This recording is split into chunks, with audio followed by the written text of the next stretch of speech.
यहाँ पर हम प्रोसेस जानेंगे आरटीआई का। तो आरटीआई का जो प्रोसेस है, हम यहाँ पर हिंदी मीडियम में यानी हिंदी के अंदर प्रोसेस जानेंगे। तो हिंदी और इंग्लिश का सेम प्रोसेस है, सिर्फ हमें लैंग्वेज पोर्टल का चेंज करना है। तो हम आरटीआई डालेंगे गूगल पर और उसको सर्च करेंगे। जो हमारे पास में वेबसाइट खुलेगा आरटीआई का, उसी को हम ओपन करेंगे। जैसे कि मैंने आरटीआई यहाँ पर सर्च किया है गूगल पर, पहले नंबर का जो वेबसाइट है उसी को मैं ओपन कर देता हूँ। यहाँ पर जैसे मैंने ये आरटीआई का पहले नंबर का वेबसाइट है, राजस्थान RTIonline.gov.in, इसको मैं ओपन कर रहा हूँ। इसको ओपन करने पर जो मेरे पास में वेबसाइट खुलेगी, इसमें ऊपर ही ऊपर यहाँ पर सेलेक्ट लैंग्वेज दे रखा है, इंग्लिश की जगह मुझे हिंदी कर देना है। तो ये सारी चीजें हैं वो हिंदी में हमारे पास में आ जाएगी। अब आरटीआई हमें लगाना है तो हम आवेदन करें, यहाँ पर क्लिक करेंगे और प्रथम अपील के लिए प्रथम अपील करें। स्टेटस चेक करने के लिए यहाँ पर थर्ड नंबर का ऑप्शन दे रखा है। इतिहास देखें आपने कितनी आरटीआई लगाई है, वो सारा इतिहास देखें, यहाँ पर मिल जाएगा। लॉगिन यहाँ पर कर सकते हैं आप, आपका जो आईडी पासवर्ड है जो भी है। तो सबसे पहले मैं आवेदन करता हूँ यहाँ पर। तो आवेदन करें, यहाँ पर हम आवेदन कर देंगे। आवेदन करने के बाद में यहाँ पर दिशा निर्देश दिए हुए हैं। ये सारे दिशा निर्देश 20 दिशा निर्देश है, वो पढ़ लेने हैं। पहला दिशा निर्देश क्या कहता है कि भारतीय नागरिकों के द्वारा ऑनलाइन आरटीआई आवेदन दर्ज करने और साथ ही आरटीआई आवेदन के ऑनलाइन भुगतान करने के लिए प्रयोग किया जा सकता है। यानी आप ऑनलाइन आरटीआई अप्लाई कर सकते हैं, प्रथम अपील भी आप ऑनलाइन दर्ज करा सकते हैं। तो ये ऑनलाइन फैसिलिटी आपको दी गई है। दूसरा, एक जो आवेदक है जो आवेदन करना चाहता है, सूचना के अधिकार अधिनियम के अंतर्गत कोई जानकारी वो प्राप्त करना चाहता है, तो इस वेब पोर्टल के माध्यम से भारत सरकार के मंत्रालय और विभाग से वो जानकारी प्राप्त कर सकता है। इसके लिए उसे आवेदन करना होगा। आवेदन करने के लिए एक पृष्ठ है, एक पेज भरा जाएगा आवेदन करने के लिए, और उसके जो स्टार मार्क के जो फील्ड है वो अनिवार्य है, यानी वो आपको भरने ही भरने हैं। आवेदन की जो विषय वस्तु है वो निर्धारित जो भी स्तंभ है, यानी जहां पर प्रश्न पूछना चाहिए वहीं पर आपको लिखना है। आवेदन की विषय वस्तु में 3000 कैरेक्टर यहाँ पर सीमित कर दिए गए हैं, यानी 3000 तक कैरेक्टर तक आपको क्वेश्चन लिखना है। इस तरीके से क्वेश्चन लिखना है कि 3000 कैरेक्टर तक वो आना चाहिए। उसके बाद में यहाँ पर दे रखा है कि आप अटैचमेंट के रूप में कोई भी आपका जो डॉक्यूमेंट्स है, सपोर्टिंग डॉक्यूमेंट्स के रूप में आप लगा सकते हैं। पहला पेज जब आपका भर जाएगा तो निर्धारित शुल्क आपसे लिया जाएगा। मेक पेमेंट पर आप क्लिक करिए। वहां पर आप इंटरनेट बैंकिंग से, क्रेडिट कार्ड, डेबिट कार्ड से, या फिर आप ऑनलाइन भी क्यूआर कोड स्कैन करके भी आप पेमेंट कर सकते हैं।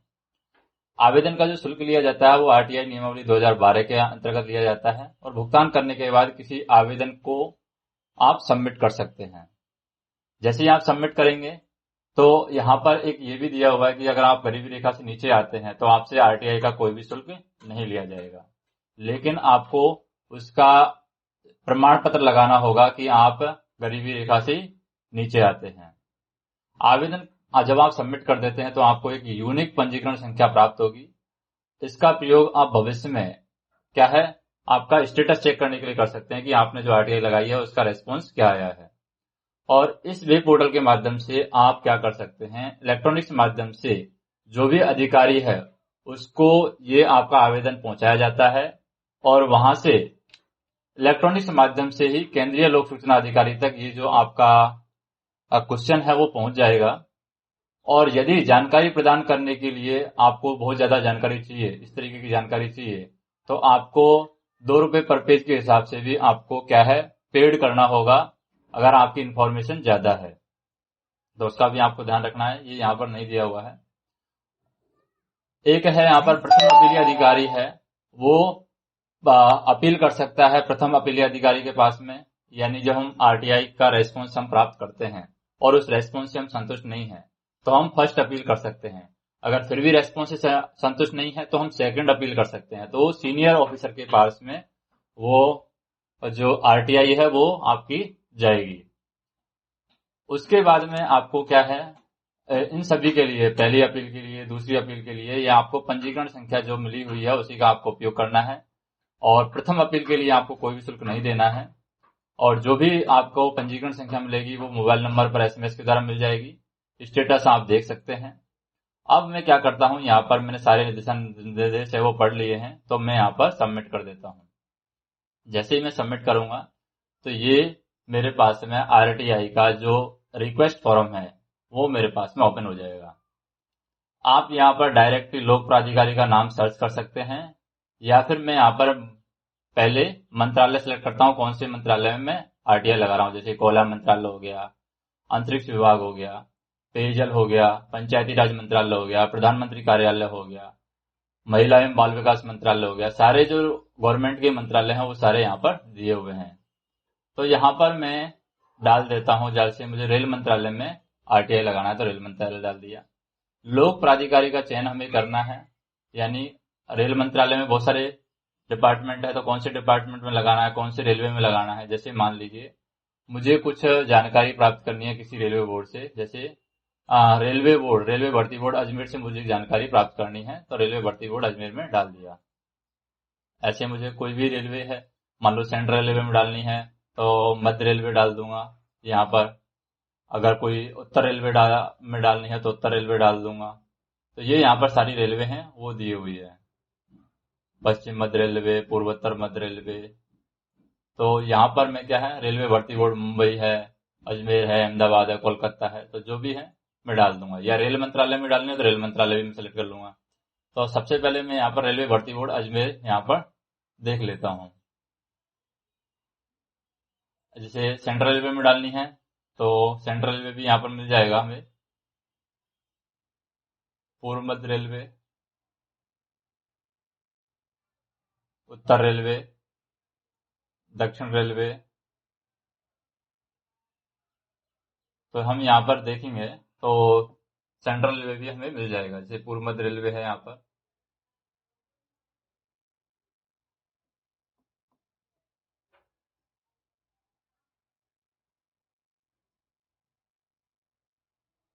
अभी मैं क्या है, कोई भी एक डिपार्टमेंट में डाल के देख लेता हूँ, जैसे कि रेलवे भर्ती बोर्ड अजमेर में डाल देता हूँ। यहाँ पर मुझे ईमेल आईडी डालनी है, जैसे मैं ईमेल आईडी कोई भी अपना जो ईमेल आईडी है वो मैं डाल देता हूँ। जैसे मान लीजिए मेरा ईमेल आईडी ये है तो मैं डाल दिया। मोबाइल नंबर मुझे डालना है, जैसे मेरा मोबाइल नंबर ये है तो मैं डाल देता हूँ मोबाइल नंबर। तो इसमें मैसेज मिल जाएगा मुझे।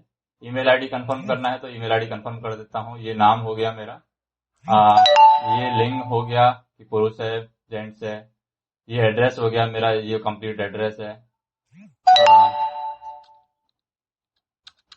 जैसे मैं ये एड्रेस डाल देता हूँ, और पिन कोड हो गया मेरा। जैसे मैं किस देश से डाल रहा हूँ, आरटीआई भारत से हो गया। स्टेट हो गया, राजस्थान से डाल रहा हूँ। मैं ग्रामीण हूँ या शहरी हूँ, तो जैसे मैं डाल देता हूँ ग्रामीण हूँ। शिक्षित हूँ या अनपढ़ हूँ, जैसे मैं शिक्षित हूँ। 10वीं है, 12वीं है, स्नातक है या जो भी है वो मैं डाल देता हूँ। फोन नंबर मैं डाल दूंगा, जो भी मेरे पास में फोन नंबर रहेगा मेरा तो वो मैं डाल देता हूँ। अब यहाँ पर हम देखें कि गरीबी रेखा से नीचे है या नहीं है, तो जैसे मैं नहीं डाल देता हूँ। नहीं डालूंगा 10 रुपये लगेगा, और अगर हाँ डालूंगा तो 10 रुपये भी मेरा नहीं लगेगा। अब आरटीआई के लिए यहाँ पर मुझे क्वेश्चन डालना है कि मैं क्या आरटीआई में पूछना चाह रहा हूँ। तो यहाँ पर मुझे हिंदी लैंग्वेज के अंदर ही लिखना होगा, क्योंकि ये लैंग्वेज हिंदी किया हुआ है। तो मैं यहाँ पर हिंदी लैंग्वेज सेलेक्ट कर देता हूँ।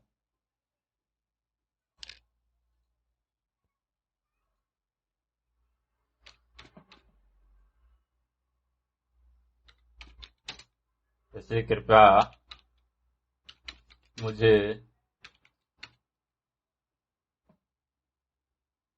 मेरे आवेदन, या फिर मैं ये सोचता हूँ कि मान लो मेरा ज्वाइनिंग नहीं हुआ है और मेरे पास में ऑफिस ऑर्डर वगैरह है, मेरा रिजल्ट भी आ गया है, लेकिन ज्वाइनिंग डिले हो रहा है। क्यों डिले हो रहा है वो मुझे पता नहीं है।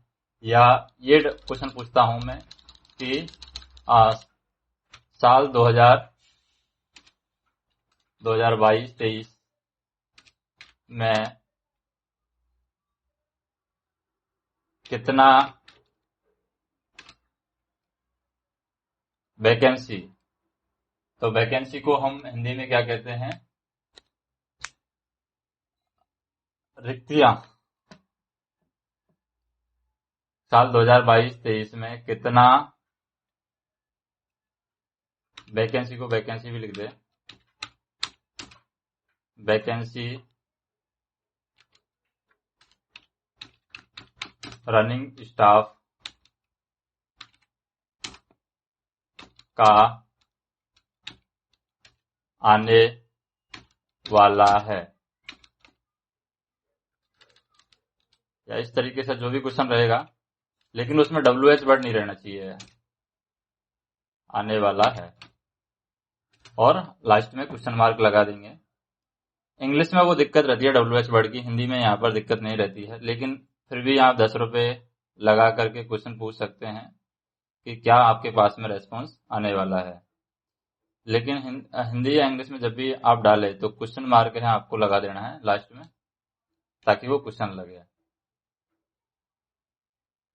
अब ये जो RTI लगा है, ये रेलवे भर्ती बोर्ड अजमेर के अंदर लगा है, तो रेलवे भर्ती बोर्ड अजमेर है, वो बताएगा कि वो 2022-23 में वैकेंसी निकालने वाला है, नहीं निकालने वाला है, या फिर कब निकालने वाला है, ये हम नहीं पूछ सकते हैं। लेकिन स्टाफ कितना सीट कितना वैकेंसी है वो हम पूछ सकते हैं, 2022-23 में कितना वैकेंसी रनिंग स्टाफ का आने वाला है, या फिर आने वाले की जगह हम ऐसे कर देते हैं, वैकेंसी रनिंग स्टाफ का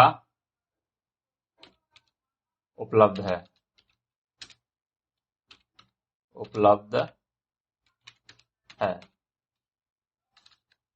तो 2022 में की जगह हम कर देने के लिए 2022-23 के लिए कितना वैकेंसी रनिंग स्टाफ का उपलब्ध है, ये से मैंने क्वेश्चन डाल दिया है। अब मैं सपोर्टिंग डॉक्यूमेंट्स में भी लगा दूंगा, अगर कुछ रहेगा मेरे पास में तो वो मैं लगा दूंगा। यहाँ पर जो कोड है वो मुझे डाल देना है, सिक्योरिटी कोड 326971। अब मुझे भुगतान करना है, जो भी पेमेंट है वो करना है। तो जैसे मैं इसको सेव कर देता हूँ। अब जैसे यहाँ पर जो RTI का जो फील्ड है उनमें ये डालने की अनुमति नहीं है, तो इस तरीके का मेरा कुछ डल गया है, तो वो मैं देख लेता हूँ। यहाँ पर ये जो डैश लगा हुआ है, इस तरीके का डैश यहाँ पर RTI में अलाउ नहीं है, तो ये मैं हटा देता हूँ। 2022-23 हो गया। और प्रश्नवाचक चिन्ह है यहाँ पर, देखते हैं अनुमति है कि नहीं है। डिपार्टमेंट वापस सेलेक्ट कर लेते हैं, रेल मंत्रालय। रेल मंत्रालय यहाँ पर सेलेक्ट करेंगे हम। रक्षा विभाग, रेल मंत्रालय, गृह मंत्रालय, ये रेल मंत्रालय हो गया। रेलवे भर्ती बोर्ड अजमेर हो गया। इसकी जगह मुझे मान लो कुछ और डाल दो।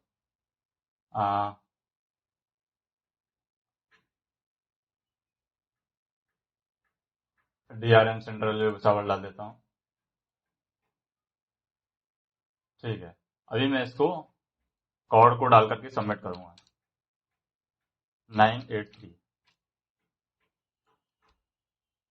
अभी देखो प्रश्नवाचक चिन्ह का भी ये नहीं ले रहा है, 0 से 9 ये अंक भी नहीं लेगा, तो ये भी मैं हटा देता हूँ। तो इसके लिए क्या कर देता हूँ, मैं इस साल कर देता हूँ, क्योंकि ये 0 से 9 वर्ड भी नहीं लेता है।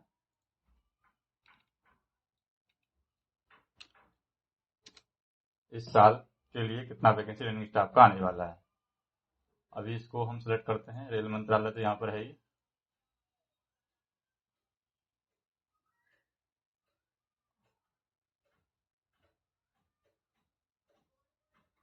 रेल मंत्रालय भुसावल हो गया, और इसमें डाल देता हूँ मैं कोड 386074।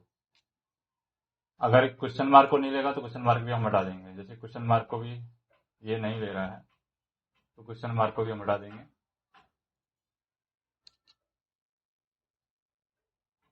अभी देखते हैं ये लेगा कि नहीं लेगा। 250 और रेल मंत्रालय हम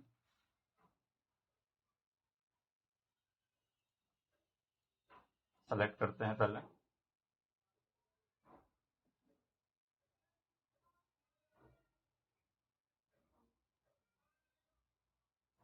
रेल मंत्रालय DRM ऑफिस भुसावल हो गया।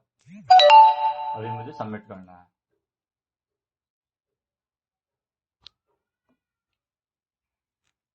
तो यहाँ पर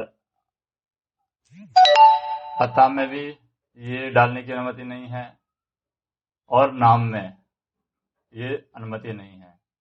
तो दोनों चीजें हम देखें, नाम में भी यहाँ पर अनुमति नहीं है। तो नाम तो यहाँ पर ठीक है,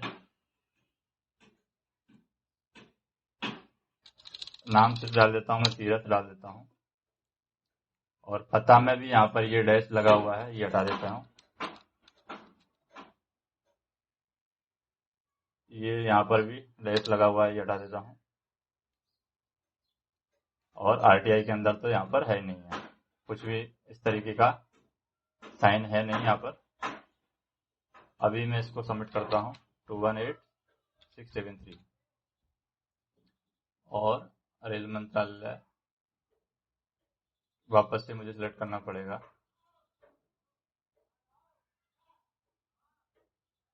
रेल मंत्रालय, इसको भी मैं चेंज कर देता हूँ। मान लो कहीं पे भी पश्चिम रेलवे कर दिया मैंने। अभी मैं सबमिट करता हूँ इसको।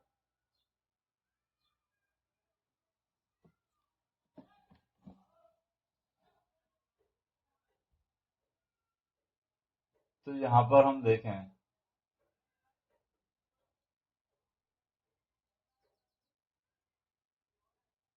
नाम को भी नहीं ले रहा है ये।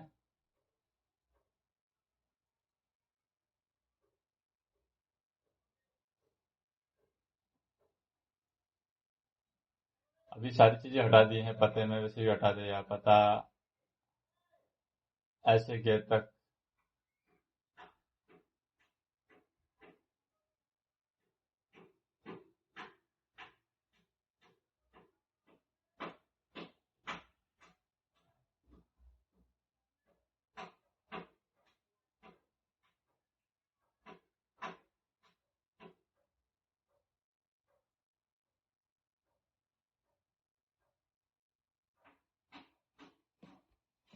ऐसे गेट तक डालने की अनुमति है पता में। तो ये मैंने क्या कर रखा है, एबीसीडी डाल रखा है। ये हो सकता है दिक्कत कर रहा हो, ये नाम भी इसमें दिक्कत कर रहा हो। तो नाम डाल देता हूं मैं, तीरथ राम, क्योंकि हिंदी में लिखना है मुझे। तीरथ राम मीना। यहाँ पर भी मुझे चेंज करना होगा, गांव भोटवाड़ा, VHONTWADA,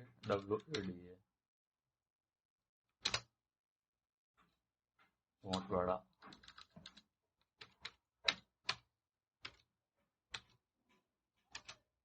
भोटवाड़ा और पोस्ट रानौली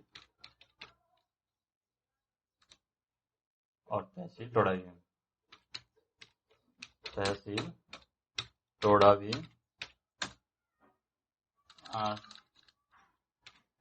टोडाभीम,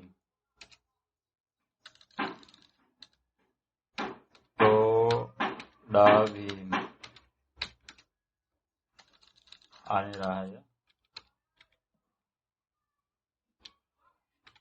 टोडाभीम।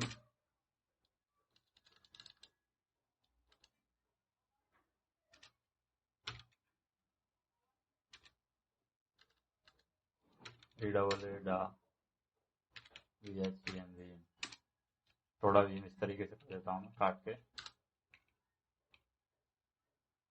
तहसील टोडाभीम और ये डिस्ट्रिक्ट डाल देता हूँ करौली।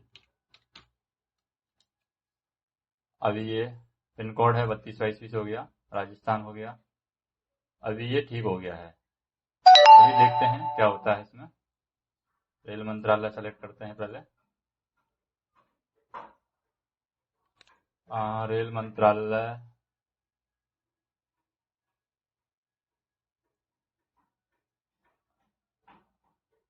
यहाँ पर देखे रेल मंत्रालय,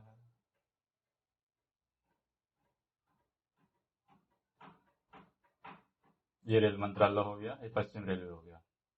अभी हम इसमें कोड डाल के सबमिट करते हैं 384602।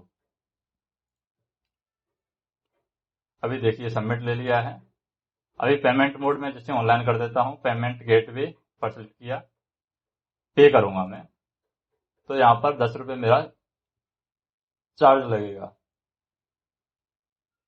जैसे मैं इंटरनेट बैंकिंग यूपीआई के थ्रू मान लो पेमेंट करना चाह रहा हूँ, तो यूपीआई करूंगा मैं सेलेक्ट। उसमें क्या है, कोड जनरेट होगा, यानी क्यूआर कोड जनरेट होगा। भाई क्यूआर कोड जनरेट करना चाह रहा हूँ तो क्यूआर हम सेलेक्ट कर देंगे। जो क्यूआर जनरेट होगा मैं उसको स्कैन करूंगा और उससे पेमेंट हो जाएगा। जैसे कि यहाँ पर टेक्निकल प्रॉब्लम आ रही है, क्यूआर की वजह से नहीं हो रहा है, तो जिसके भी थ्रू आपको पेमेंट करना है वो पेमेंट करने के बाद में आप सबमिट कर दीजिए, आपका आरटीआई है वो अप्लाई हो जाएगा और आपको एक यूनिक नंबर मिलेगा। उसके थ्रू आप क्या कर सकते हैं, अपना जो स्टेटस है आरटीआई का वो आप चेक कर सकते हैं। जैसे कि मैं एक स्टेटस चेक करके बता देता हूँ किस तरीके से रेस्पॉन्स मिलता है। तो मेरे पास में एक आरटीआई का नंबर है, उसके थ्रू मैं स्टेटस चेक कर देता हूँ। जैसे ये मैंने खोला आरटीआई का, अभी मैं स्टेटस है वो यहाँ पर आरटीआई, पहले मुझे rti.gov.in वाला क्या है वेबसाइट ही खोलना है यहाँ तक का। ओके करता हूँ, आरटीआई ऑनलाइन।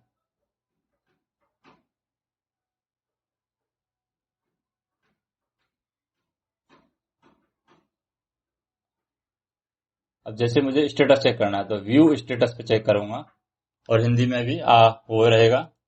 अब जैसे मुझे कोई रजिस्ट्रेशन नंबर है डालना है, रजिस्ट्रेशन नंबर में डाल देता हूँ MO। जैसे मेरे को रजिस्ट्रेशन नंबर मिला है मिनिस्ट्री ऑफ रेलवे में, आरटीआई डाला हुआ है /R/E/22 एंड 2022 में डाला है। ये आरटीआई का नंबर है 2423/2, ये आरटीआई का नंबर है, यानी 2 नंबर की आरटीआई है। ईमेल आईडी क्या इसमें, अब ये क्या हिंदी में है, मुझे क्या लैंग्वेज इंग्लिश में करनी पड़ेगी, तो ये यहाँ पर मैं सेलेक्ट करता हूँ। क्योंकि ये जो आरटीआई डाला था उसका रजिस्ट्रेशन नंबर आया है वो इंग्लिश में आया है, इसलिए इंग्लिश में करना पड़ेगा मुझे, तो मैं इंग्लिश कर देता हूँ इसको। तो मिनिस्ट्री ऑफ रेलवे ./R/E/22 में डाला है 02423/2। अब यहाँ पर जिस मेल आईडी से मैंने आरटीआई डाला है वो मुझे मेल आईडी डालनी पड़ेगी। जैसे कि मैं एक डाल देता हूँ ऑनलाइन, या ये आपका क्या है दिखेगा नहीं आपको क्योंकि ये कॉन्फिडेंशियल है, तो ये मैं डाल दूंगा जो मैंने ये ईमेल आईडी डाला था और आरटीआई ऑनलाइन अप्लाई करते समय जो ईमेल आईडी डाला था वो मैं यहाँ पर डाल देता हूँ और फिर यहाँ पर कोड डाल दूंगा 794285 और फिर मैं इसको सबमिट कर दूंगा। तो यहाँ पर मुझे बताएगा कि क्या स्टेटस रहा है आरटीआई का और क्या रेस्पॉन्स मिला। जैसे मिनिस्ट्री ऑफ रेलवे में आरटीआई डाला है, this is not reply of river RTI query since queries of RTI application has already been transferred concern CPIO. जो भी सीपीआईओ का कंसर्न उसको ट्रांसफर कर दिया रेलवे बोर्ड ने और वो यहाँ पर इसका रेस्पॉन्स देगी। जैसे कि प्रिंट स्टेटस हम देख सकते हैं कि क्या उसने रेस्पॉन्स दिया है, यानी उसने रेस्पॉन्स नहीं दिया है, सिर्फ उसको ट्रांसफर कर दिया है।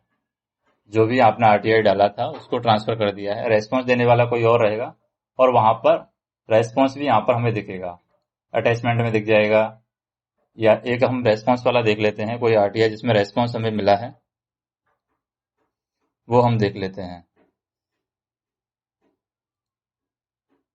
जैसे मिनिस्ट्री ऑफ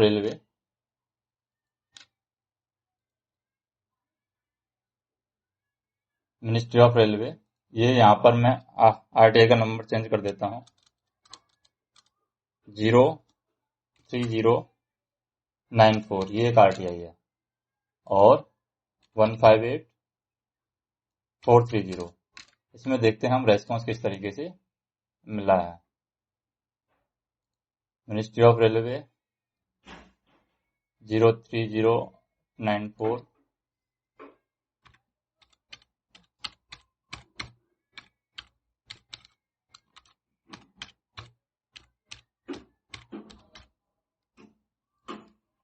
560921 सबमिट करेंगे हम।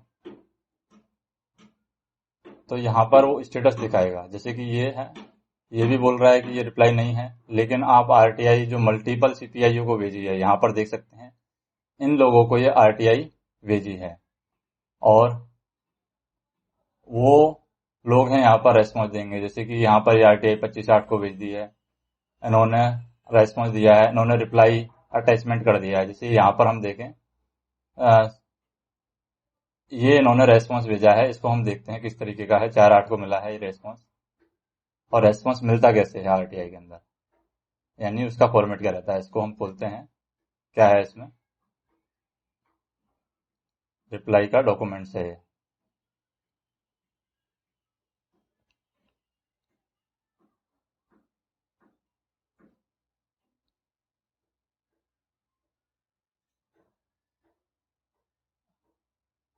जैसे ये हमारे पास में फाइल है, ओपन हो रही है।